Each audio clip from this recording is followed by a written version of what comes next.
Welcome everybody to the global launch and the first public tasting of Dirtgrain Irish Whisky from Blackwater Distillery. My name is Barry Chandler and I'm delighted to join the team at Blackwater Distillery tonight for this historic moment. So wherever you're joining us from, I know there are folks in the audience joining us from as far as the west coast of the United States, as east as Asia, and everywhere in between. You're all very welcome to what is going to be a monumental launch of a whiskey and a distillery that I've been following for quite a few years. The journey of a distillery is a long one, and it might seem like only yesterday when a distillery first opened its doors or commissioned its stills. But I'm sure founder Peter Mulryan, who'll join us shortly, will remind us of just how long it feels and how many potholes and hurdles are encountered along the way. So tonight is a celebration not just of the launch of the first Dirtgrain Irish whiskies, but of a mile marker, a marker in the journey of the life and oftentimes a generational lifespan of a distillery. And to get this far is an achievement. So we're looking forward to celebrating not just these whiskies, but also at this very, very important moment. So let us know in the comments where you're joining us from. I know some of you are lucky enough to have received these Dirtgrain Irish Whisky kits, which will give you a sense of the Dirtgrain Irish Whisky. You'll get to taste it first here tonight. For those of you that don't have it, don't worry. We'll be sharing links with you shortly on how you can get hold of these inaugural whiskies from Blackwater Distillery. Peter Mulryan, the co-founder of Blackwater Distillery, will be joining us shortly. And before he does, it's worth noting that the team at Blackwater Distillery they've not just been on a journey, but they themselves are students of Irish history. They're fans of Irish whiskey. They have a vision for where they want to take not just the distillery, but also Irish whiskey. They have a manifesto. And the liquid that we have here in the bottle is not just merely liquid in a bottle, but rather a liquid statement of intent of how they intend to make whiskey and what they intend to make over the coming years. So we're really looking forward to understanding this liquid from a taste perspective. But before we're joined by Peter, it's probably worth us being reminded and being introduced to their why, their manifesto of why they intend to make whiskey this way.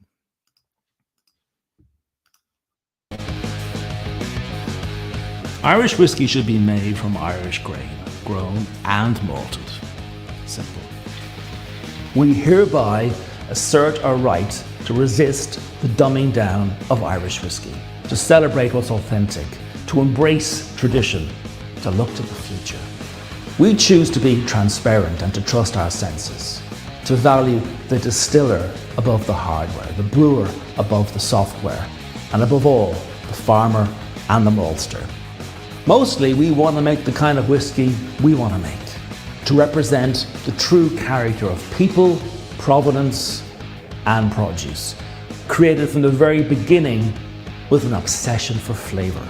We believe in grain over cask, the power of the mash bill, and never forget, Irish whiskey belongs to us all, not the select few. Let the grain reign.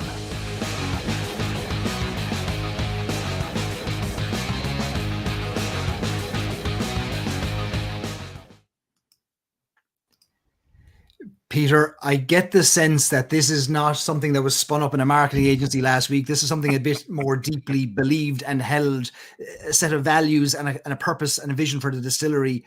You've been writing about whiskey, commentating on whiskey since the 1990s.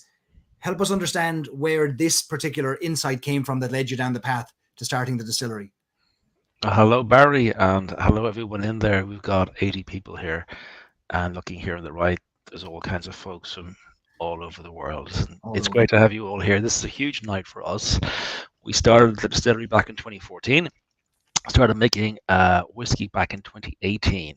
So this is our 4th year, and next year will be the 5th year, and so on and so on. It takes an awful long time to make whiskey, but also we are a small distillery. I'll show you around later on. You'll see we are quite small, but also we're independent. We're self-financed. We don't have a corporate entity behind us. We haven't got any major sources of funds. So we've got here the slow way. It's taking us longer than I thought.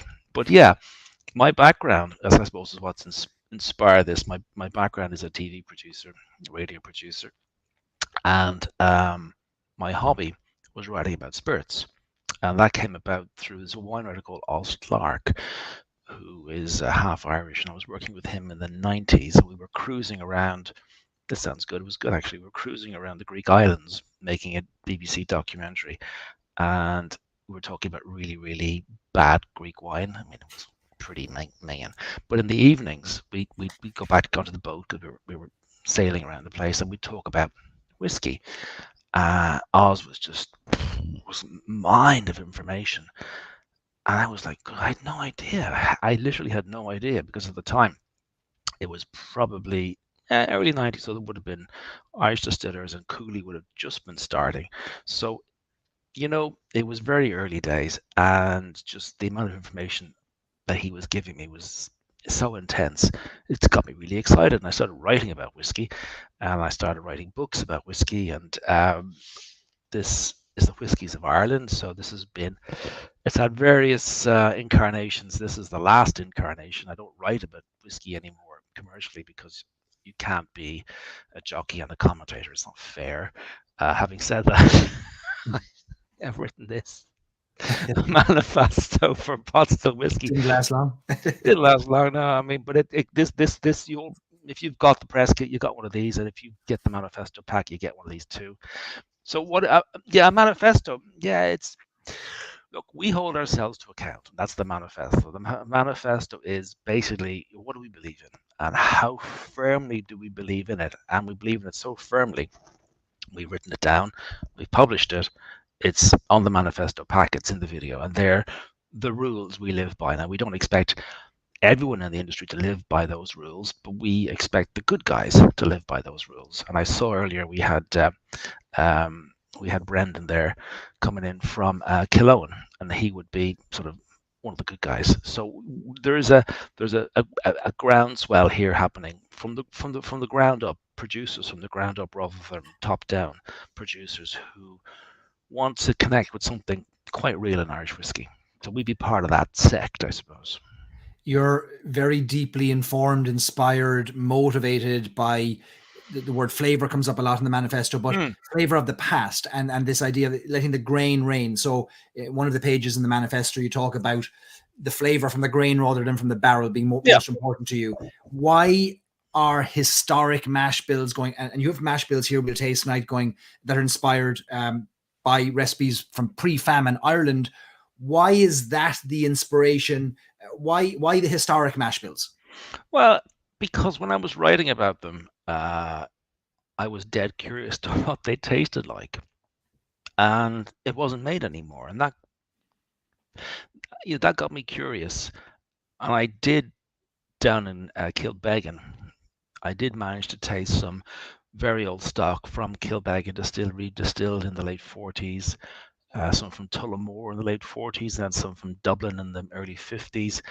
And it was quite distinct. It was over oaked at that stage, but it was quite distinct and different to what was out there.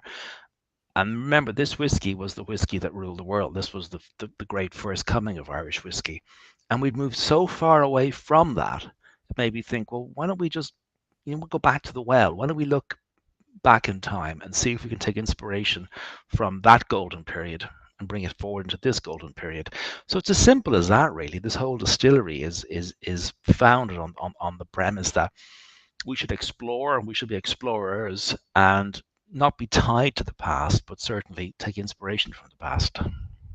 You mentioned that first wave of Irish whiskey success around the world, and that you're referring then to pot still whiskey and the style that it was at the time.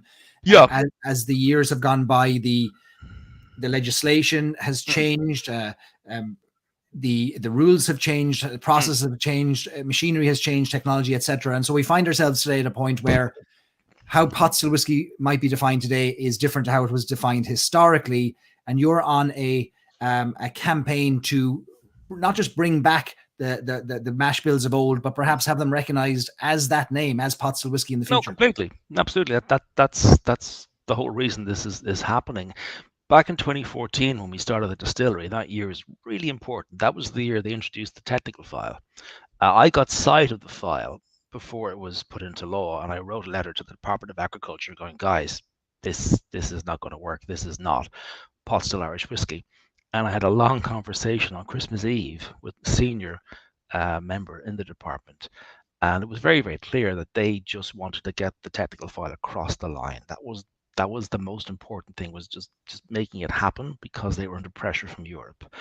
They were less interested in the fact that the technical file may not be representative of the past. And they asked me, are you producing this whiskey? At the time we weren't. And because I wasn't producing it, I didn't really have a leg to stand on.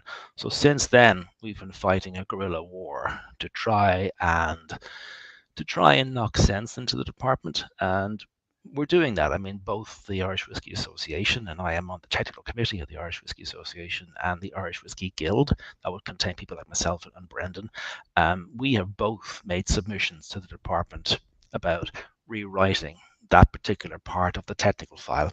And again, I won't go into it here in great detail, but the background is in the book. So if you look at the book for more information, it's all there. And look, as consumers, we are blessed with the range, the breadth of types of whiskey, styles of whiskey, number of distilleries, visionaries, creators, madmen, lunatics who are out there building distilleries and putting things in front of us for the first time. And so we would expect legislation to perhaps it'll catch up. It'll catch up. So we're going to taste 4 whiskies this evening that are the first whiskies that you're releasing from the distillery, that have been made, matured, made in the distillery, produced in the distillery. I'm very excited to taste each of these 4 very different mash bills.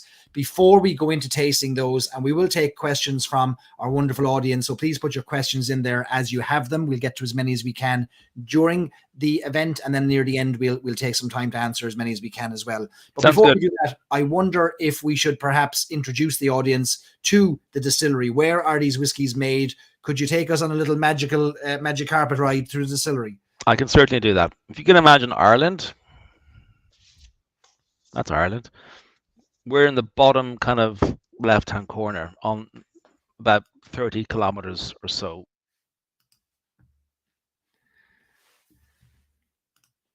Oh, we lost your sound there for a second. Oh, I think we might have to unmute you. Oh, your mic isn't connected, I think, but we'll get you going. Nope, not yet. Unmute. So just change your settings on the bottom there, Peter, from your microphone. It's just saying it's not connected. We'll get you on a different microphone. Not yet. Nope. We lost you there somewhere. As Peter gets connected there, we will be introducing sharing with you the links to where the manifesto box, the first 4 whiskies that Blackwater Distillery is releasing under the Dirtgrain Irish Whisky brand at 9:00 tonight. And we'll share those links near the end. Peter, are you back with us yet? Not yet. You're still showing as Mike says, can't unmute your guest. Their mic isn't connected. I wonder if we plug out and plug back in, I wonder for you. Nobody will like me talking about the tour. They won't like me taking the tour. Not yet. No, we've lost you there. Maybe while Tim or Dan come scrambling to help you there, I'll talk a little bit more about the manifesto book and the manifesto box. And as soon as you come back, scream at me so I know you're back. Peter's going to join us again in a second. So as Peter gets rejoined, the manifesto box is the release of the first 4 whiskies. It consists of 4 small bottles, 200 milliliter bottles, samples of each of the 4 casks that are the first 4 that are released from the distillery. Peter's going to take us on a tour of the distillery shortly, and he's going to share with us he's going to show us the 4 casks that were disgorged and filtered and then became the whiskey that is in that manifesto box. So here he's back again. Can you hear me?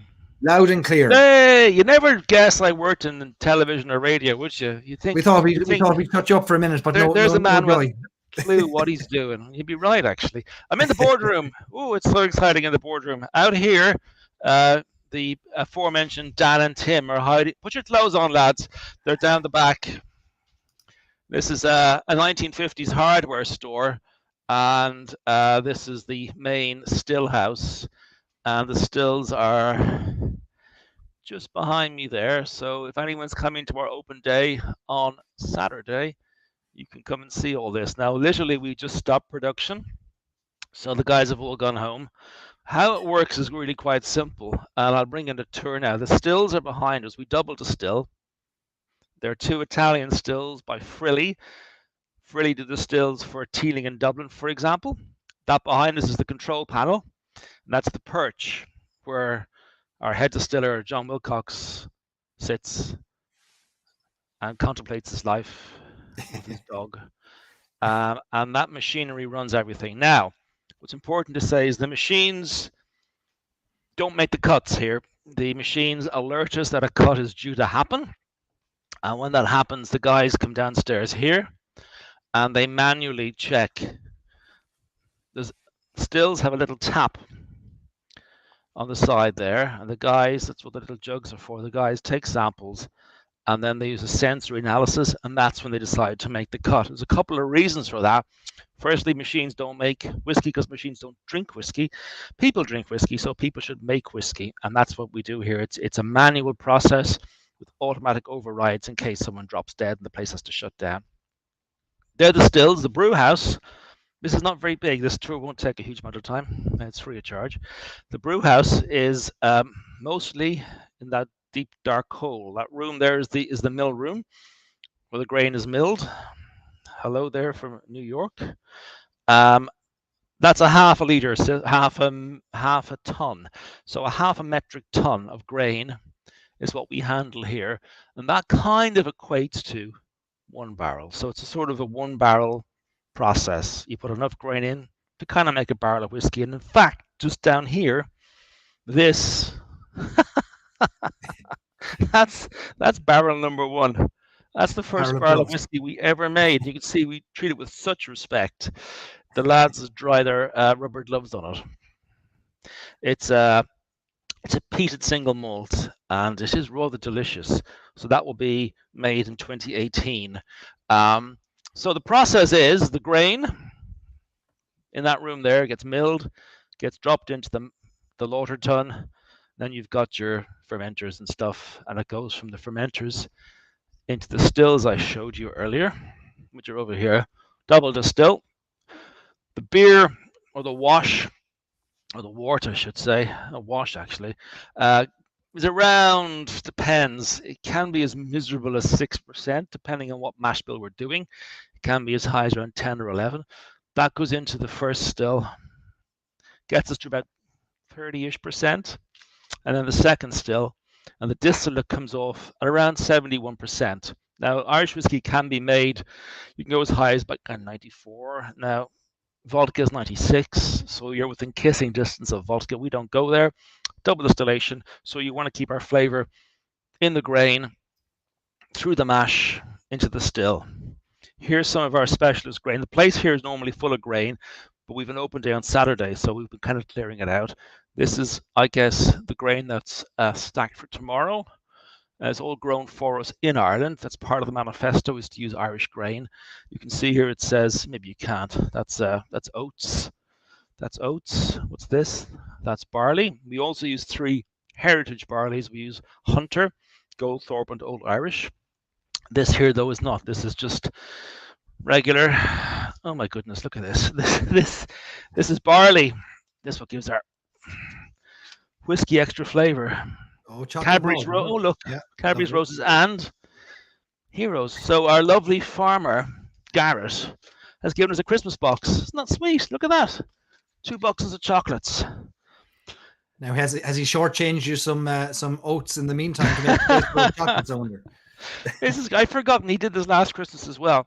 So basically, when the whiskey comes off the still, it goes into a very unromantic 1,000 liter IBC, which is a big plastic drum behind me here. Now, we don't mature on site because we're in a town and it's a fire hazard. So we have to ship these IBCs to Stafford's. We mature our whiskey in Stafford's, which is a warehouse where Waterford Distillery mature. A lot of the smaller independents as well would mature their whiskey there, which is in about an hour from here. So they head out. But we do actually have here, we physically have the first 4 barrels that we harvested. There they are. And you'll see the largest one there, largish, is a sherry. That's over my shoulder.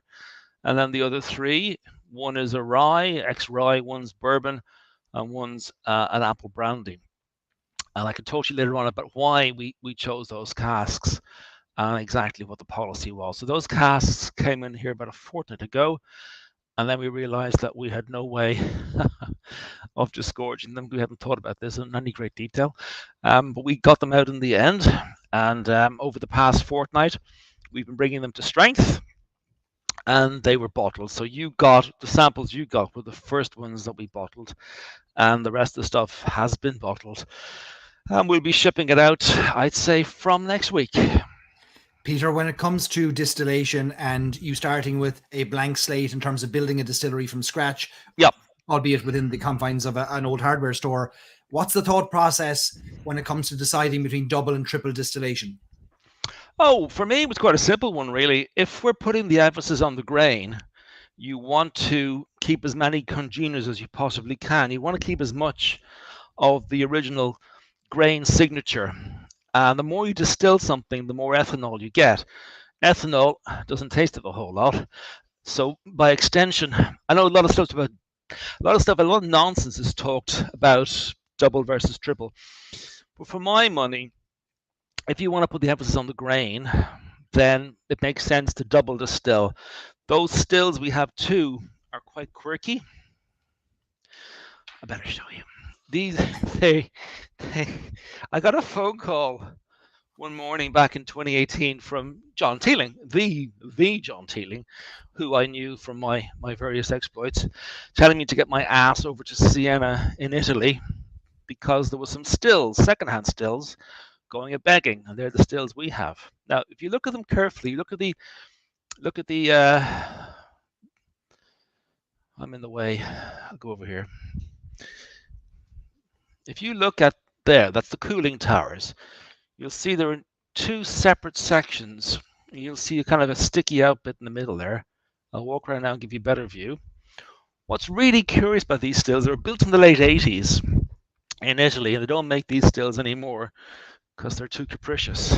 You'll see they're kind of there, a little bit sticking out. That's because there's two different kinds of, I guess, cooling towers. One's a modern shell and tube, which looks a bit like a honeycomb, highly efficient. That's what most modern stills have. Old-fashioned stills have a worm tub, a worm, which is basically just a copper pipe. Those stills have both. They have shell and tube and worm, which means that the distillate can be directed into either one or the other, or indeed both. So the stills have a huge impact on the kind of whiskey we make. It's quite oily. It's quite a viscous whiskey. Those stills were actually originally made for grappa. Now, grappa is quite an unctuous, oily Italian spirit up in northern Italy. And as I said, we turn them into whiskey stills, and the whiskey we get, it really just suits the style of whiskey we make here. Okay, that makes sense. And Eric's got a question about that wonderful stained glass window you have behind you, and it's not the only one. Yeah. There are two. It's the Blackwater River. Basically, when we put this building in, we did a thing called Percent for Art, where we decided we'd put a small percentage of our build aside for a work of art that would live in the building. And we debated about what would we do. Would it be a picture? Would it be a portrait of me? Or what would it be? And we decided we'd do something that would have to live in the building. Stained glass windows, by their nature, have to exist in a place. So this is the Blackwater River. This is done by Peter Mulryan, who's quite a famous Cork stained glass artist. So the river's behind me, and you see those trees. Those represent apple trees. So this is the valley that's renowned for apples. In the top corner, you'll see a kind of a castellated building. That's the local. It's just down the road here. It's a Garda station, former Garda station or police station. You look up online, it's mad. It's a baronial Scottish architecture built by the British in the Victorian period, and the story is that this building was meant to be built in India, and the plans got mixed up, and it was built here instead of India. Maybe it's not true. It's a story, and that's a church. You got a steam paddle boat, because they used to the Blackwater River. That's the red line here. That's it. These paddle boats used to go up and down the river until the 50s. That's the bridge over the river, and the heron on the river. So just it's kind of it's kind of our environment. It's where we work. It's where we live. I'm glad you like it. Thanks for that. And maybe we'll move on to the whiskies then. There's a thirst building up inside. I don't know about you, Peter. Most new distilleries bringing whiskey to the market for the first time will have their hands full with one whiskey. You said, don't worry about one. We'll launch 4 at the same time. Tell me about that thought process. One's for wimps. I mean, seriously. One's for losers. We spent the first year, despite the way we exist, we spent the first year remaking mash bills. So we spent 2018, 19 just remaking things. Some stuff we did once and didn't do it again. Other things we did, and well, that's actually quite nice. So the rule of thumb was John, our head distiller, would take the original mash bill. He'd then make it as close as he could to the original, bearing in mind the original one was probably much bigger mash load, would have been in imperial rather than metric. The barley strains were different, everything was different. So we'd kind of work it as close as we could. We'd make it and we'd taste it, and then we'd go, and then on the back of that, John would dial it in. So he'd run it a few times. So the rule of thumb here is we do things about 5 times. 5 times, and then that kind of gives us a sense of where we're going with it. So the first 2 years, if I'm honest, is a lot of different things. We don't really have a core brand coming out until 2024, and we've got 2 core products. We'll be 5 years. It'll be 5-year-old 8 statements. Until then, we're going to release, as John would say, poo. We're going to release 5 or 6 releases every year. Just the things we were making as we made them, and see what people think. So this got us thinking, what will we release first? And then John had a great idea, which was, why don't we just let people know what we're doing? Why don't we bring him in on the story? Why don't we do basically a box that's a narrative? So you can come with us on, you can come with me on the journey I've been on for 20 years. And that's what this is about. So I don't even expect everyone to like all 4 whiskies. In fact, if you do, I'd be disappointed. I hope there's one here you like. I hope mostly that you will realize all 4 are actually quite different. This one in particular, the very first one. With 38, let's start with 38, because that is from 1838. So this is the most unusual of the 4. It'll be the hardest one to get your head around. It'll be the most unusual taste profile, and it'll be sort of further to the left than anything else you're going to try. So we'll try this one first. Okay. So this is inspired by a mash bill from 1838. 1838, so pre-famine Ireland. Yeah, a few things important here. Anything really before about 1832 it's hard to verify it. So the law changed in 1832, so kind of modern distilling and modern oversight as we know it now came into play. So this is unusual, and it's just at that moment in time where it was turning into a modern industry. It's also pre-famine. Why is that important? Well, it's important because pre-famine in Ireland, people used a lot of wheat in making whiskey. This is 40% wheat. It's a real outlier, as I say in the notes, a real outlier. So historically, it's quite different.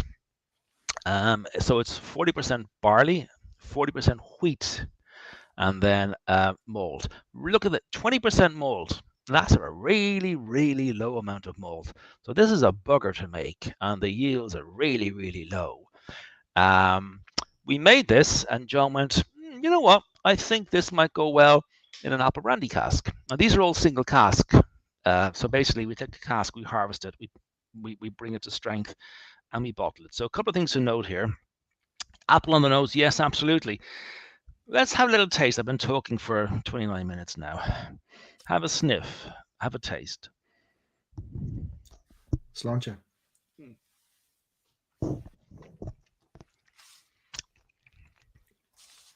Quite different to what you'd normally think of when you think of Irish whiskey. Now, again, that's kind of the point of the box. Post-famine in Ireland, there was a temperance movement. So making whiskey was difficult. Making whiskey out of wheat would have been just really not the thing. So post famine, you really don't see any wheat or a tiny amount of wheat in Irish whiskey mash bills. So again, this is an outlier, as in a way is the current definition of pot still Irish whiskey. They're both, if you like, either end. Imagine a bell curve, and the bell curve is the use of oats in Irish whiskey. You've got the two bookends. So the modern bookend would be green spot. An old bookend would be this. This is the other end of the equation, the other end of the taste equation. So you'll get pears, apples, guavas, vanilla. Yeah, it's quite fragrant and light. It's grassy, nutty, quite different, I think. It's what a presence in the mouth. The texture of it. It's oily. It's thick. It's voluminous. But it's like an Irish orchard in a glass too, isn't it? Apples and pears, jumping out on the nose and on the palate, and the lovely kind of there's a zesty, almost effervescent spice to it. Yeah, I mean, I have a kind of a religious conviction against giving people tasting notes because we all taste different. But I think the tasting notes we've used in all of these are broad brushstrokes, just really broad. We haven't gone into detail because what I would taste as stewed pears, you might taste as fresh apples, but what the hell. But yeah, overall, orchard, pear skin, hazelnuts, baked. That's kind of where I'm getting on this. Now, part of this is the wheat, and part of this is our house style. Our house style will become more apparent as you move forward through the range. But our whiskies tend to be oily. They tend to be oily because of the stills, the shape of the stills, the reflux of the stills, and the way we cool the liquid. When you're describing the different grains here, you're referring to the various varieties, as in laureate barley, Costello wheat, Gangway and laureate malt, which we're not always privy to when it comes to mash bills. But yeah, I mean, that's yeah, and part of the reason for that was to call out that, you know, we're not saying this is what the whiskey tastes like in 1838, because these varieties were not invented. These varieties are modern varieties for modern agriculture. So this is what we say inspired by a mash bill. We're trying to harness these flavors, and we're trying to find our way forward. Now remember, this is 2018-19, so we're in a period of learning here. So as John would say, we make whiskey like this today, but we make it better because we've learned so much over the past 4 years. I'd like to read out a little quote here from the manifesto, because there's little nuggets here that I'm not going to let you get away without being put on the spot as I read them back to you. But mash bill number 38, inspired by a mash bill recorded by Samuel Moorwood in A Philosophical and Statistical History of the Inventions and Customs of Ancient and Modern Nations in the Manufacture and Use of Inebriating Liquors, 1838. That's a long book title. It's a catchy title, though. It's a great title. I hope he doesn't have a small business card. It says, quote, few countries afford better means of facilities for conducting the business distilling than Ireland, grain being plentiful, fuel cheap, water in abundance, workmen numerous and eager for employment, with a ready market always to be had for the disposal of the commodity. So it's both telling us that there was plenty of grain and plenty of people eager to drink it at the same time. Absolutely. Absolutely. Yeah, absolutely. And what I'll hold myself to it too, is that there's a line in the early in the book where it says, you don't have to agree with everything that follows. That's okay too. So I'm okay to disagree with people on this. That's fine. Just because we don't agree doesn't mean we're enemies. Just different points of view. That's all. Different points of view. But we want your stake in the ground. We want to understand your stake in the ground, so we can either run for the hills and never encounter you again, or we can fall in love with everything you make. But it has to be one of them, doesn't it? It does. But I mean, Sean has a thing here, and the most which is agree, trying to place the nuttiness. That nuttiness might be me, or maybe John, our head distiller. But the unami note, that's an interesting. You've picked that out, Sean. That kind of runs through a lot of what we do here, and I think that's because of the combination of the distilling process and the stills. We've been trying to work out what it is. We still don't know. Cardamom, that's a good one. Yeah. Now this is what I mean about tasting notes. I would never have said cardamom, but now I read it, I go, cardamom, absolutely, yeah. Stewed apples and custard, absolutely, yeah. Lingering spice, yeah, I get all that.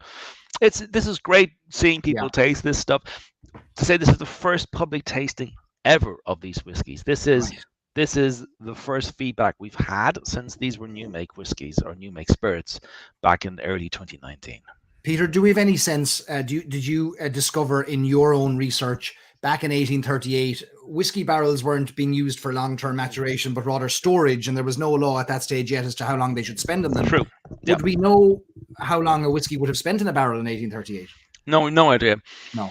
Only records had only started. Proper records had only just been put in place. There was no minimum aging at this point in time. What we do know is that it wasn't bourbon barrels. We didn't really have bourbon barrels in Ireland until the 1950s. And I'll come back to that point. It's an important point later on, which is why deliberately we could have put these whiskies, all presented them to you in this box, all in the same wood. We decided not to, because when we started out, we were firing off in all directions. We were making new make and going, what kind of wood should this go in? And often we go, I haven't a clue really. So let's try these 4 different kinds of wood. And we put something into 4 kinds of wood and go back after a year and see how they evolved. So when we came to putting this box together, we have more than 4 whiskies. We have 30 separate whiskies across time. Right. I picked these 4 because they're 4 useful signposts. They are distinctly different. And that's the point. And then we just felt that the cask kind of brought out the best in this spirit. So that's why we picked what we have here. What yeast do we use? It's old school, absolutely old school. We use classic, I forgot what it's called now. Anchor, I think. It's a very classic distilling yeast that's used across most of Scotland. It eats all the sugars. It's great stuff, but it's very old fashioned. Very old fashioned. What should we know about the cask itself, Peter? So apple brandy was in it before. Do we know anything about that? Is the type of wood you want to share with us? Where it comes from? I can do. Yeah, because basically apple brandy doesn't exist in the EU. Brandy in the EU has to be made from grape-based products. So apple brandy means this cask came from the States. So what I can tell you, it's a former AB1. So it's a former bourbon barrel that was used in, I've forgotten the state now, but it was used for a year just to mature an apple brandy. And then John, our head distiller, is American. He's from Alaska and he's worked across the States. So he has contacts. So he started pulling in various barrels from various sources that he knew and had worked with, because he used to work head distiller at Rogue in the States. So he's called in a lot of favors. We've simplified our aging profile over the past 4 years. So we don't do this kind of thing really anymore. We tend to stick with AB1s, and then apart from other projects that go exclusively into fortified wines, but I can come back to that later on, because it is an important point. That's great. When we talk about ABVs, so I noticed the varying ABVs across this box. They're neither the entry level nor are they cask or still strength. Talk to us about the choice. Oh, yeah, right. We had a long soul searching about what will we do, and we actually sat. There's a building around the corner here, an old library, and we sat there for about a day, drinking, sampling, I should say, and what became apparent and obvious as we took the spirits, each of these 4, and brought them down from cask to 40%. We brought them down initially every about 5% differences, and then we bring them down to 2 and 1. We're kind of narrowing in.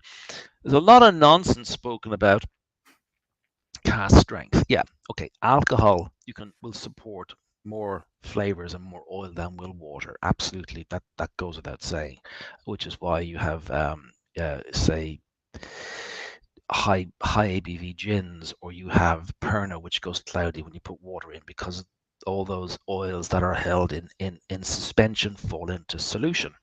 So yes, scientifically it's true, but as you dilute a spirit down, different flavors become apparent.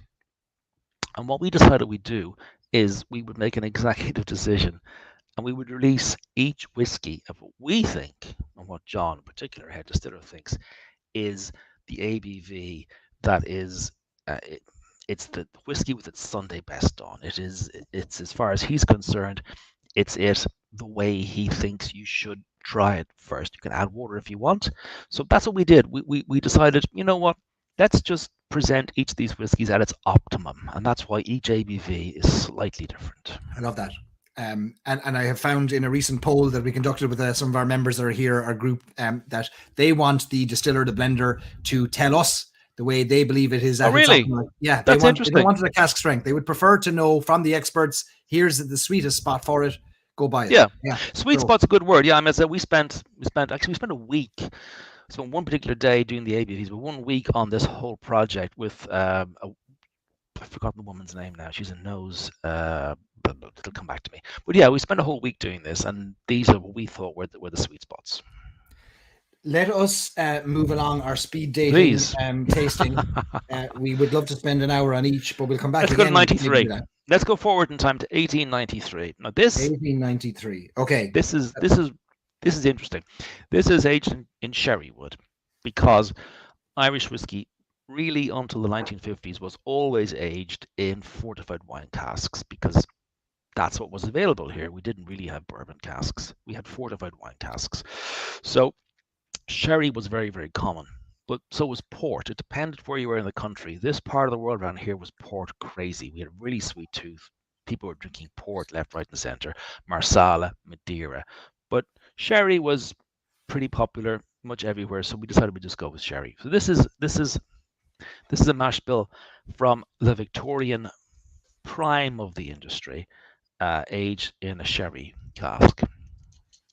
Now, we often hear that Irish whiskey is not peated, and as a good rule of thumb, it tends not to be, but it has been peated in the past, and it is currently peated by many producers like Slieve League up in Donegal, and we do a peated whiskey here as well. Actually, we're on a peated program between now and the end of the year. So we made this mash bill, and John Wilcox thought, you know what, it kind of needs a little bit of salt or pepper just sprinkled in there. So we made it again, but this time we moved 4% of the mash bill across to peated malt. This is Irish peat, Irish malt, and it's malted in Ireland. So the whole process happens in Ireland. So you can see here now the beginning of, I suppose, what is the DNA in Irish whiskey, which is oats. Oats is apparent through the vast majority of whiskey history in Ireland. Taste it. I won't talk anymore. Sláinte. Now, instantly, a very different beast to the last whiskey. Very different. Completely different. Yeah. And the decision to put peat in, I think, was a good one. I think it maybe historically not completely accurate. It certainly was used, maybe not here, but I think it does help this mash bill. There's a wonderful creaminess, like a milky post Rice crispy and sugar sweetness at the front that gives way to the peat. It's a very creamy dairy like front of the whiskey before we get that punch of, but not a slap to the face of peat in a good way, not a punch. And it's only 4%. It's very low, which means it's quite subdued on the nose. It is there. Put your microphone back up there, Peter, so we can hear you. Oh, sorry. I was going to say it's hard to drink, and there's only 4% peat. Yeah. So it's quite light. It's very subdued on the nose. If you want to add some water, it does release a bit more of that peat. This is also Irish peat, not Scottish peat. It's a different thing entirely. It's quite a different proposition. This is peated Irish craft malts. If you go to our Blackwater Distillery website, you'll see a blog post about them about a year ago. It's quite primitive in a good way. Yeah, it's quite safe the way that they do it very, very well. But it is the way it was done, which really appealed to me. So you're getting Irish peat in Irish malt. You're getting oats, and the oats soften. Lovely creamy side here, and that reinforces the sherry notes as well.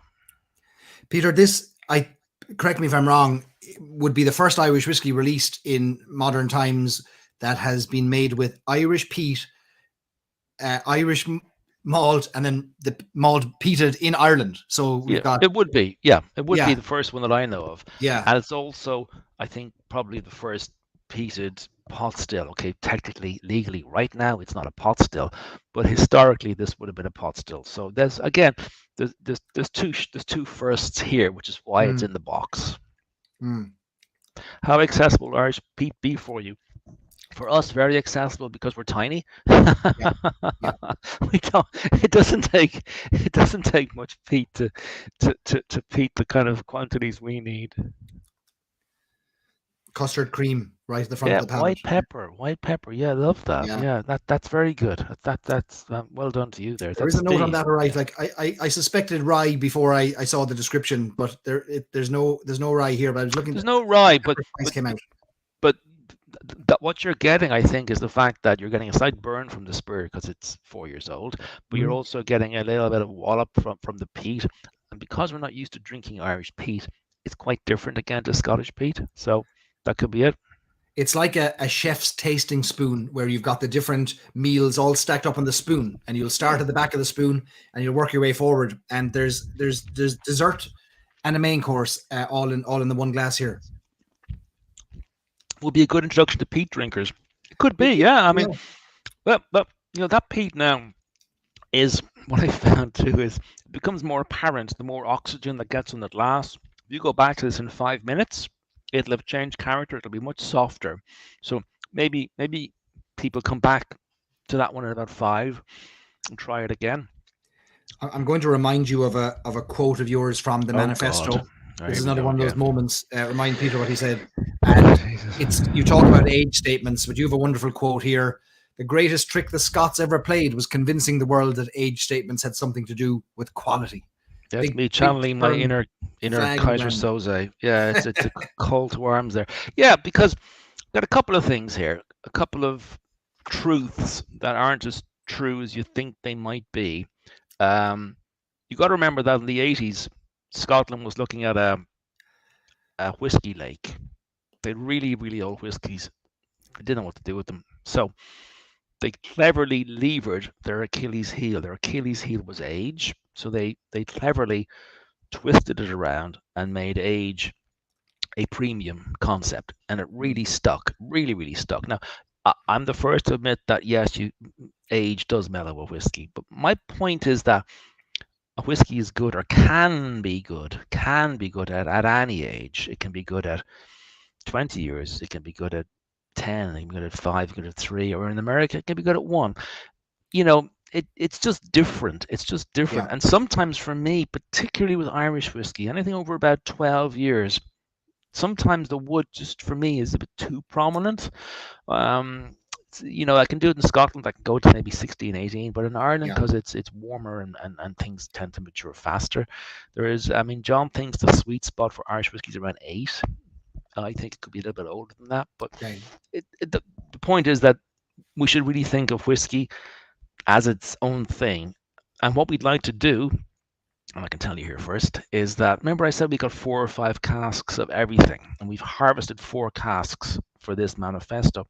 We're talking about doing a vertical being that in 2 or 3 years' time, we release this manifesto again, but by then the whiskies are 2 or 3 years older. Yeah. And then we go again when they're, say, 7 or 8, and then you go again when they're 10 or 12. So you can do that, and you can trace the way that the same spirit will change as time goes by. So that's something we are playing around with. And if we don't do it with this, there are some other products that we'd like to do a vertical with. And we've one in particular. I think we'll do a vertical over 11 years, starting next year. Single cask, release one every year for 11 years. And really, that'll be an easier one to follow because it won't be quite as expensive as this one, because obviously this is a first release and the packaging was ridiculously expensive. It's also a very new time for us as consumers, because for the first time ever, we're getting to try whiskies that have been made in a craft way, where levers have been pushed and pulled in very different ways than mass market whiskies have been. And for the first time now, we're getting to try whiskies from the likes of Cologne, from yourselves, where it's exciting. All of these different things have given us a younger whiskey that still has we now have access to flavor, and we're not waiting for 10, 12 years to get to flavor. Yeah, I mean, if you're going to triple distill something or you're going to run it through a column still, you are going to rely very, very heavily on your casks. You're going to have to, because what you're getting is lighter in flavor. So that puts a lean on age. Now, as a small producer, there's a reality check, which is that, we can't sit on things for 12 years. We'd be out of business. So we have to go in knowing we're selling younger spirits. So we have to go in bearing in mind that we take a narrower cut. So we design the whiskies knowing we're going to release the vast majority of these quite young, and then we try to hold some casks back. So that's just the reality, really. Well, I think the pursuit of flavor rather than the pursuit of years is the right one, isn't it? I think so, yeah. We have great engagement and interaction across the world, from the United States to Ireland to 4 miles down the road in Glencairn. You've got people drinking. Who's in Glencairn? There's a John up here somewhere. I saw him John. I can't. Let me see if we go back here. He's fine here somewhere. And years. There's great tasting notes, which I know you'll go back and look at later. We are moving at breakneck speed through these whiskies, but I want to let people know who haven't been lucky enough to get one of these little tasting kits right now, that the main manifesto box, which we'll come back to in a second, will be available for purchase for ordering at 9 o'clock tonight, or 9 minutes time. So we will talk about where you can get that. Sure. So rest assured, the whiskey is coming. We've whet many an appetite tonight so far. We wouldn't want to leave them thirsty. This is the press pack. So this is what anyone who has something has this, but this is not what you're getting. If you get a bigger one, get the box, I'll show you what you're going to get. Come on, give a sneak peek. Yep. You'll get this, which is a beast of a yolk in a plastic bag, and it'll come in a box. Did you hear the sound effect there as he lifted it to make? He's like, it's really heavy. It's 4.2 kg. So basically, it's the manifesto box. So there's a bit of bump on the back, and then there's the manifesto itself, which is what we hold ourselves to. Beautiful. Irish whiskey should be made from Irish grain, grown and malted, and it's around the box. On top is a kind of a pocket guide, just in case you get separated from the book, because it comes with the book, an instruction book. Just in case it gets lost, there is a kind of a Reader's Digest version. And then inside, there's the 4 bottles. Very good. And there they are. And I'll just pull out the next one we're going to talk about, which is the 08, and that's what you're going to get. So these bottles are 200 mils, and there's the fist. Wanted to go with an inverted finger, but they wouldn't let me do that, so we went with the grain instead. So that's wise advice. Wise counsel. Very wise. Always listen to the wife. That's what I've heard. And of course, we must also acknowledge Caroline and the team at Blackwater, who absolutely, you're not a one-man operation. You have the support, luckily, of folks who can weigh in and direct and counsel, Tim and Dan and John and Caroline and all the team there. Great team here. 13 people. Lucky. It's a small team, but we are small but perfectly formed. The kits will ship to the US, Jeff. So Irish Malts, and we'll be shipping them, so you can get them in the US. They will find their way over there. If you're thirsty enough, you'll be able to get them. Don't worry. Okay, so we're moving on to Mash Bill 08. Mash Bill 08. Now, this is where things will start getting slightly more familiar to you out there. There you go, Mash Bill 08. So this would be what would have been the classic profile of Dublin whiskey. So this is back in the day when Dublin whiskey decided to adopt an E to differentiate itself from rural distilleries. And this is when you would have the big players, the Powers, the Jameson, the Rose, George Rowe. You would have had the 2 Jamesons, William Jameson and obviously John Jameson. And you would have had Dublin Distillery, Dublin Whiskey Distillery. So John's Lane. This is the time period we're talking about. And this came from evidence given to the Royal Commission. So again, you'll see 15% oat, good chunk of oat, same as last time round. But this time you've got a lot more malt, 50% malt. So again, this was evidence given by Sir John Power to the Royal Commission back in 1908. So it's based on that mash bill.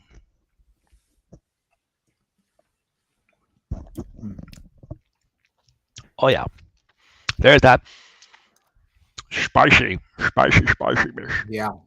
Very spicy. It's an Irish malt now, says Steve. Oh, they've jumped it by 5 minutes. We'll forgive them. We'll forgive them for selling. We'll forgive them for selling the whiskey. We will indeed. So this should be a far more familiar flavor. This is I suppose, again, although this would not be technically and legally now a single pot still whiskey, this would be very much the DNA of what a Dublin pot still whiskey would have tasted like at the time period in question, which is start of the 20th century. So this is where you got a lot of information is available from this time because of this Royal Commission was well documented, the truths about whiskey absolutely. book, which documented. For those who maybe aren't aware of the Royal Commission, how would you summarize what the Royal Commission was and why it was established? Okay, well, again, if you got the book, it's all in the book. The Royal Commission, again, great title, the Royal Commission on Whiskey and Other Potable Spirits. It was set up to define what was whiskey, because up until this point in time, there was no exact legal definition. So you had the pot still whiskey, and you had the stuff being made in column stills, which was called silent spirit by the Dublin distillers. So this case came up when Ireland was part of the United Kingdom, and it was decided that would be a Royal Commission, and the Royal Commission would have had public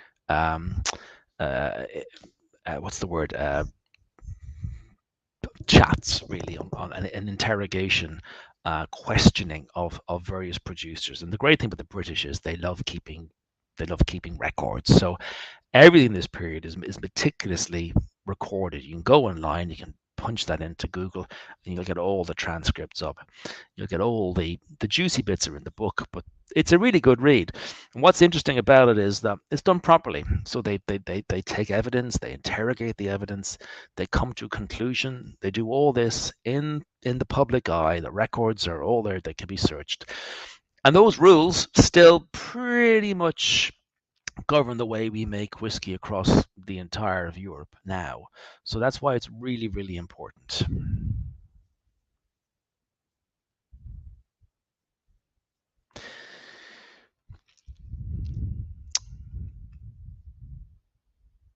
I think we've lost Barry. Maybe he's fainted. I'll keep talking. So that's the 1908. What do you think? Am I getting tasty notes from anyone out there? Anyone want to tell me what they're getting? Spicy, yeah, it is light. That spiciness is the kind of the DNA of modern pot still whiskey. That comes from the unmalted barley. In this case, it's softened slightly by 15% oats. It's fruity, it's light, it's accessible. I would think that in future we would probably put this into fortified wine casks. I think it would probably do a little bit better. This is an AB1, former bourbon barrel, but I really, really think that sherry would do this well. And of course, sherry we know works really, really well as a counterpoint to pot still, particularly to unmalted barley, which is why you get things like Redbreast, which work really, really well in a fortified wine cask. Yeah, it's light, and that's why. Yeah, because it's a bourbon cask. Now, whiskey is only whiskey if it's been aged for at least 3 years. So wood does play an important part in the DNA and the flavor of any whiskey. So in this case, yeah, you're getting a lighter flavor than you might normally get, and also it's quite young. Fionn says, "Good old felt." Yeah, I agree with you, Brian. Fortified wine would be very, very interesting, and I think that's something we will do in the future. Again, this is going back to 2018 when we were trying everything out. We do have some of this in fortified wines, but we thought in this case, because we had the 93 in sherry, it would be more fun to actually showcase this kind of pot still, but taking out the the usual wood influence. So that usual wood influence of sherry is now gone, and we've presented it in a more stripped down version, so that you can kind of taste the cask influence coming in, and that's from the AB1, the barrel itself. Any other comments?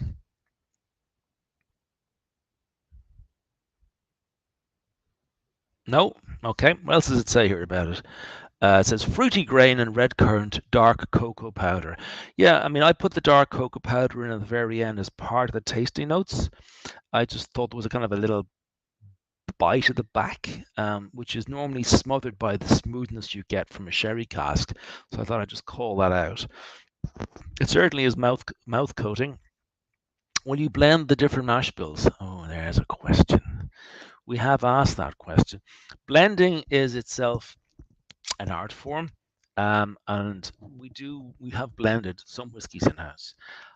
It would take a very, very brave person, I think, or someone who's got a lot more experience than I have to blend these whiskies. But maybe at some point in the future we might try that. Barry, you're back. What happened to you?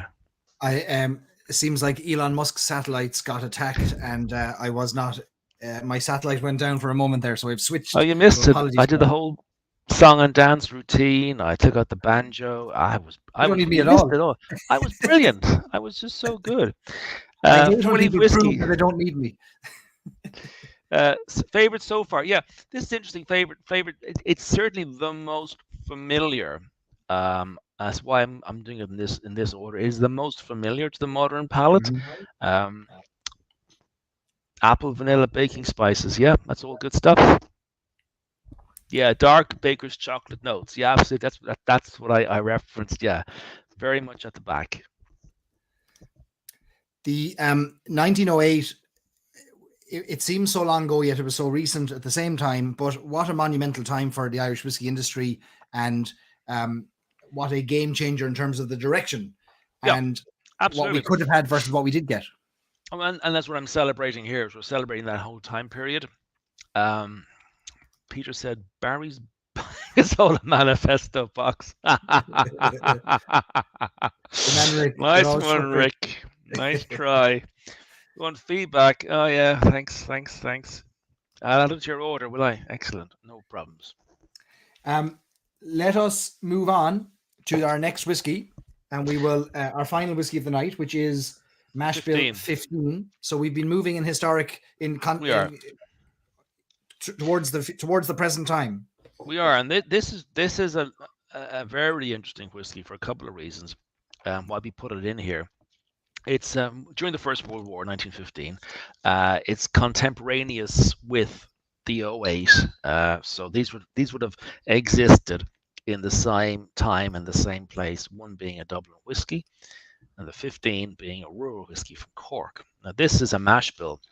It's really unusual, in that this was found in Bandon. This would be Allman's distillery in Bandon, which would have been a huge distillery. If anyone's got a copy of Barnard, Alfred Barnard, please read what he says about Allman's. It's and I have a few quotes in the book about Allman's. Remarkable place, big rural Irish distillery, and this is the kind of whiskey they were making at the time. This was found by Charlie Roach in Wexford, who's a bit of a whiskey historian, and he sent me a photograph. He was in the local church, there's a local museum, and he saw down the back, he says something like day book or mash book, and he asked him to see it. He took it out, and it was the whole book of mash bills from a particular time period, 1915. What's really interesting, a couple of things. Firstly, they did 4 mashes a day, and each of the mash bills was slightly different. So they weren't completely tied down. They were quite practical. They obviously had a sack open, so they'd use what was left in the sack, and things would get blended out at some point down the line. But this pretty much, as you see here, is John's modern interpretation of this mash bill. And 5 grains all being used in this one. Yeah, another reason why it's interesting. Everything's here. So you got the barley, the malt, the oat, the wheat, and the rye. Very unusual to find all 5 at a precise location in time and space. So 1915, Bandon, West Cork, this was made. And yes, unmalted rye, absolutely unmalted rye. Musty, that's why it's unmalted rye, get that mustiness on the nose. That's my favorite, says Weeg. I let you in a secret, this is John, our distiller's favorite too. I was going to say exactly the same. This is packs a powerful punch. That those tasting notes at the top are spot on. Orange blossom and dark chocolate, tropical plum pudding. Whether it's I was led by them or I agree with them, but they are absolutely spot on. Yeah, I mean, what's nice about this, and the reason we put it in, is you get the spiciness from the unmalted barley, which you kind of expect in a pot still. But then you get the unusual softness from the oat, a little bit of dryness from the wheat, and a kick from the rye. So it kind of unfolds in your mouth, different layers. I have to say, I think this is a winner. I would really, really like this whiskey a lot. That's a fantastic whiskey. Wheat and oats much harder to work with than malt and unmalted barley. Yeah. The reason the Scots make single malt is because it's easy to make, and they're lazy bastards. The digs just keep on coming. That's just me. Barley gives you lovely spiciness, but it does suppress your yield, which is why people tend to use in Irish whiskey enzymes to help break down the long chains. Oats, if you've made porridge and let it sit in a pan, you know what happens to oats. They kind of just go into a bleh. Okay. If you think that's bad, rye goes into glue.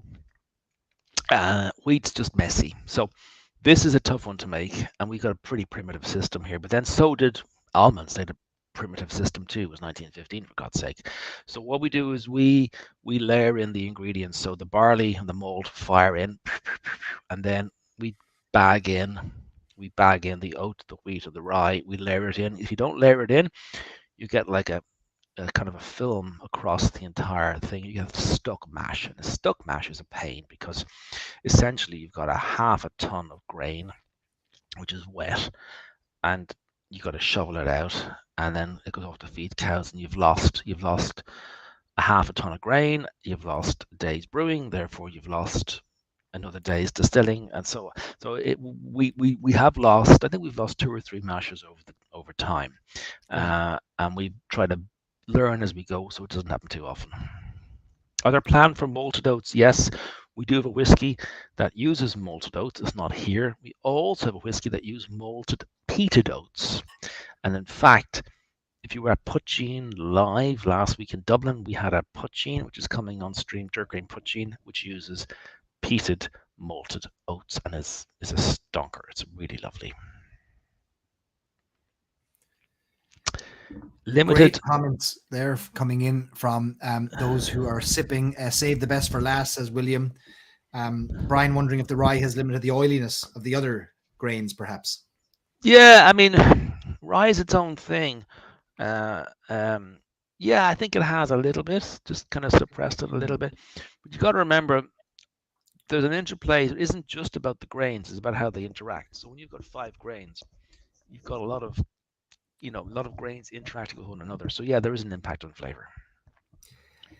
There are many people in the audience who are salivating at the whiskies that unfortunately there weren't enough to go around for everybody right now. But this is merely the first tasting, and the main kits are now available. So let's talk for a second about those, because there is great interest. So I've put a link in the comments. Great. And Tim and Dan might do the same again. I'll post it in here as well, a link to Blackwater's page.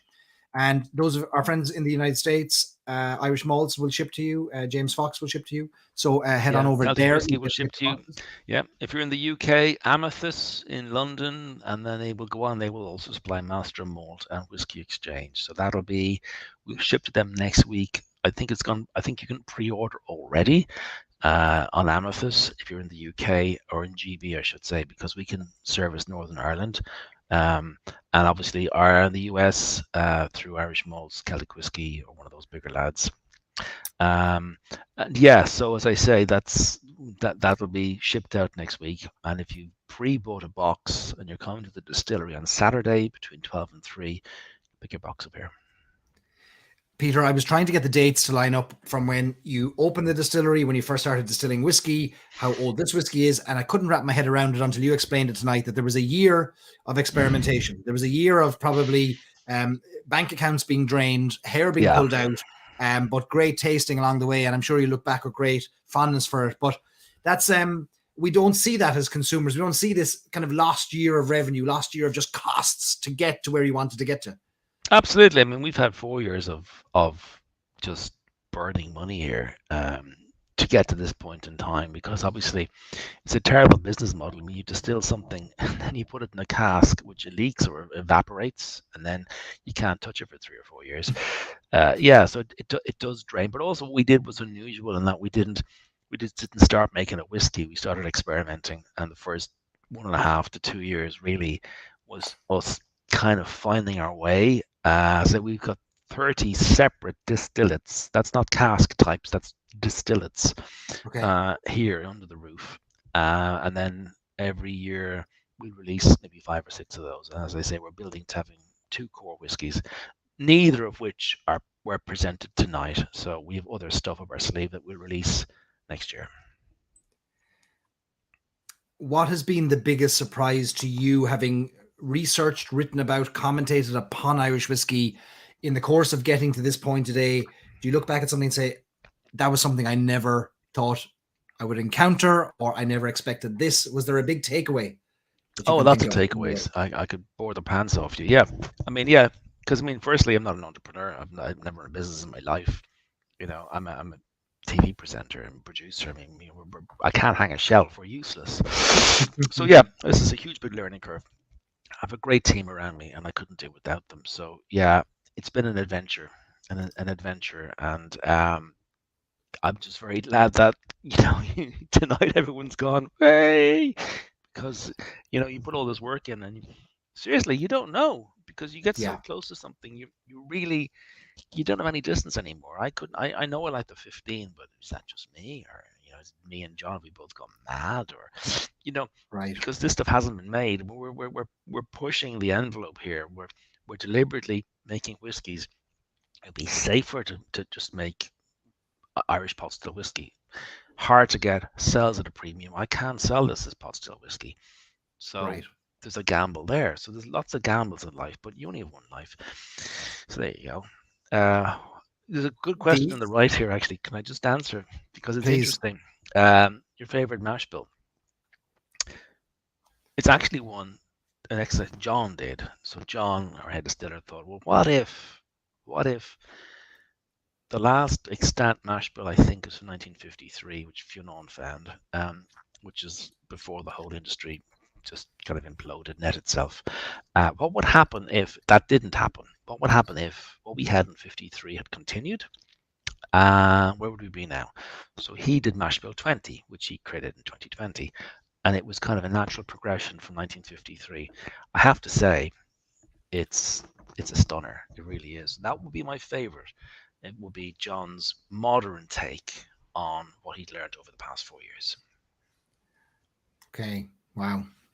It's like picking a favorite child. We hear from distillers often, and no child wants to know that they are or are not the favorite, really, at the end of the day.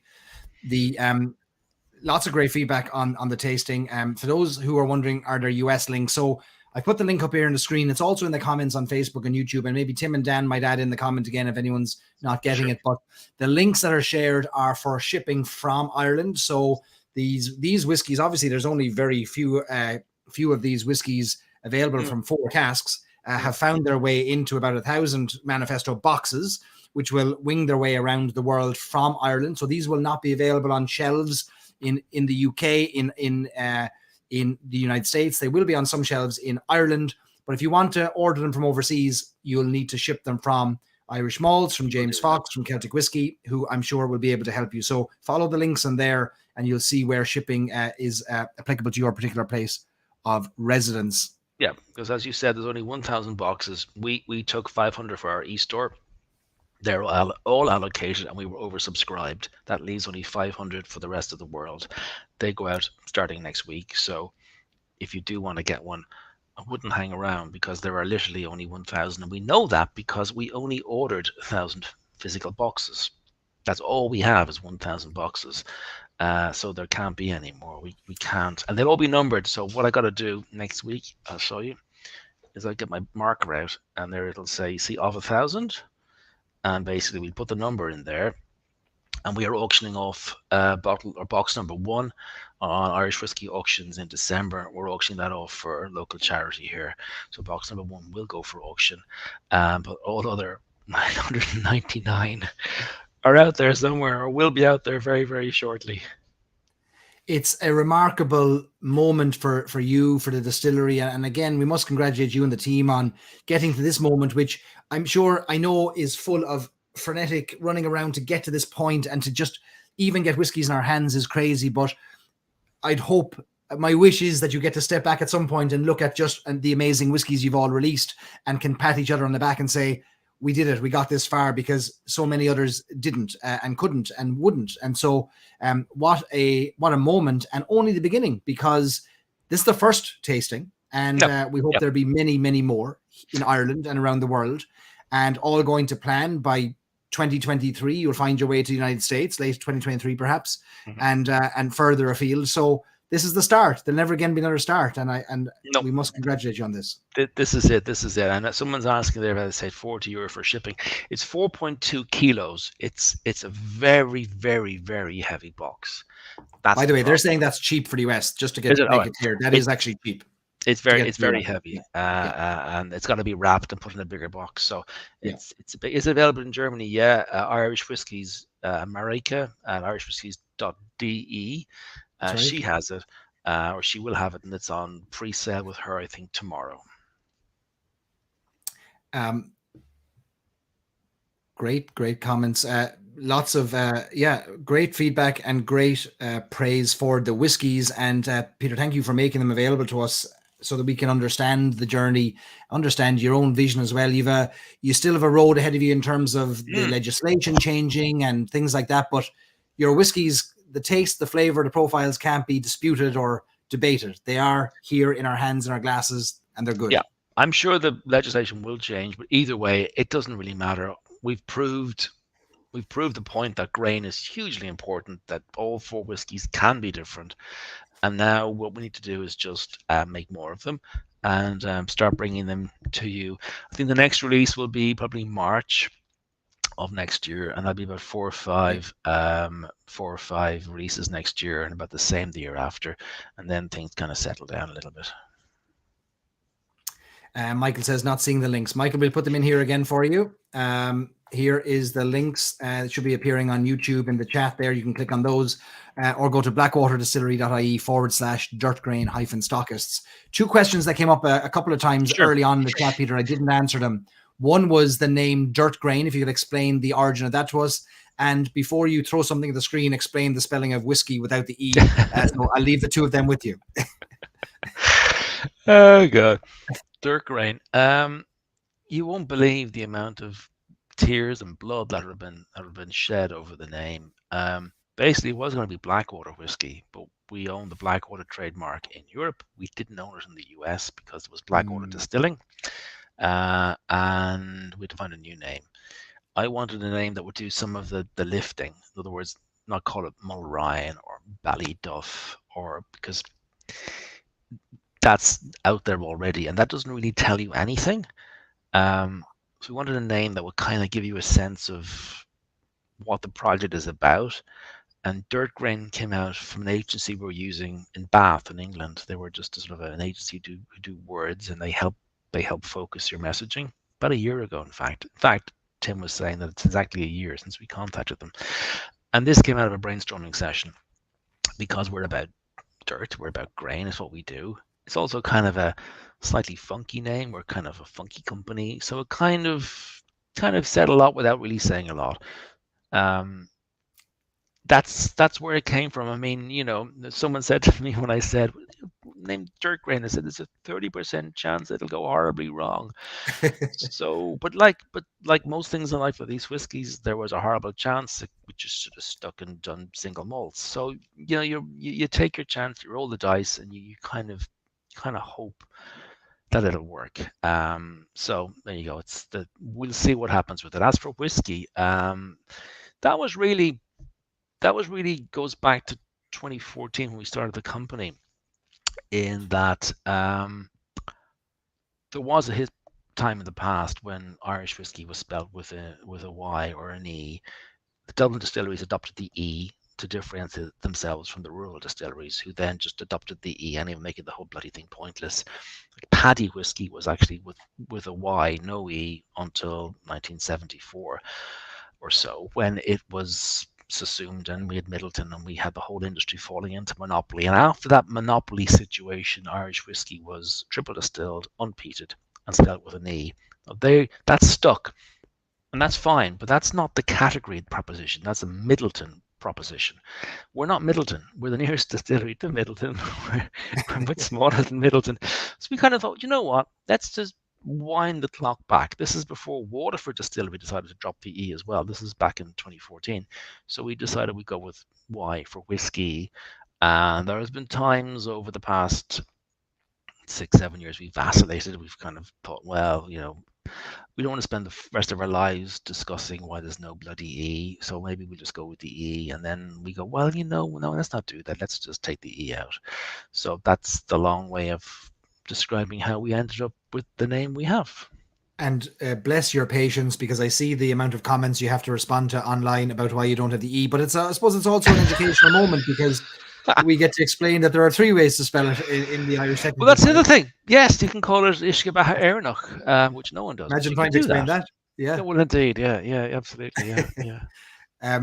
Thanks, Brian Redden. Incredible event and range of whiskies. Thank you very much for the opportunity to be part of it. So again, these whiskies are available now. So we shared the links online. Also, one more thing to mention just before we went live, recognizing the sheer quantity of comments, questions, feedback that would come in, the team at Blackwater put together a Facebook group that you can all join, and it's called the Blackwater Whiskey Republic.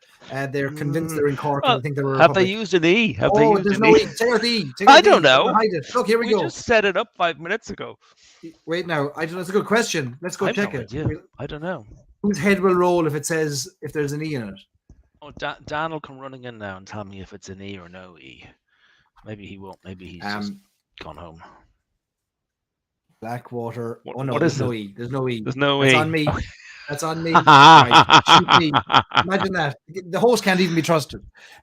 There's no E. Okay, so it's here we go. Blackwater Whiskey Republic. That's the one to search for. Go in there and join that group so that you can ask more of your questions, because I know a lot of questions came up here. Maybe there's more technical questions you might have, and I suspect that John and Peter and Dan and Tim and Caroline would be only too happy to dive in and answer your questions about what's coming next. And look, there's also no E in the whiskey. There's no E150A. There's no E. Look. It's natural colored, which is why this is dark, but some will be quite light. That's why it's what the whiskey looks like. So it's not chill filtered. It's not colored. That's it. Jeff Adams says the same. No E for the E150. This was absolutely amazing, Peter. Very good. Excellent. Again, this is only the beginning. And so congratulations to Peter and the team. Thank you. And I think we've got all the questions answered. Peter, have we missed anything? I don't know. If anyone any questions out there, if not, I will. I'll go and have a cup of tea. Lots of orders placed. Brian Sharp is the 9th member of the Republic, right? You'll be forming some kind of Revolutionary Guard or something soon. I love it. Yeah, excellent. Thank you, Mike, for placing your order. As I say, there's only 500 for the world. That's it. There can't be any more in my back pocket. That's it. The end. A big moment. The whiskey is out in the world. It's being tasted. It's being ordered. I'm excited for you all. I'm looking forward to following the journey. Congratulations to the team at Blackwater. Thank you. And here's to many, many more great whiskey releases in the future. And we look forward to supporting you. So, Peter, thanks for allowing us all to be part of this. So, sláinte to all of you. Sláinte, thank you all very much. And what party song are we going to get? If I had my mandolin there, Brendan, I'd play you. Pull it out. Would you pull it out? You would. I haven't. It's at home, unfortunately. Shame. The last page of the book is a musical page. It is, yeah. The Parting Glance. That's right. We decided we put a Scottish song in just to annoy everybody. We did it very, very well. But yes, next time I'll bring my mandolin then, and I'll scare you all. Okay, next time. Brilliant. Next time we'll hold you. Next time. Thank you much. Thank you very much. Oh, there's Marika now. Yes, so you can get it from Germany from her, and she'll have it in the next week or so once we get the boxes out to people. Sláinte, thank you everybody. Sláinte. We will see you all in the Facebook group, and thanks everybody for participating, and we'll let Peter and the team get back to packaging up these boxes for all the orders. So Sláinte everybody. Thank you all very much. Thank you. Appreciate it.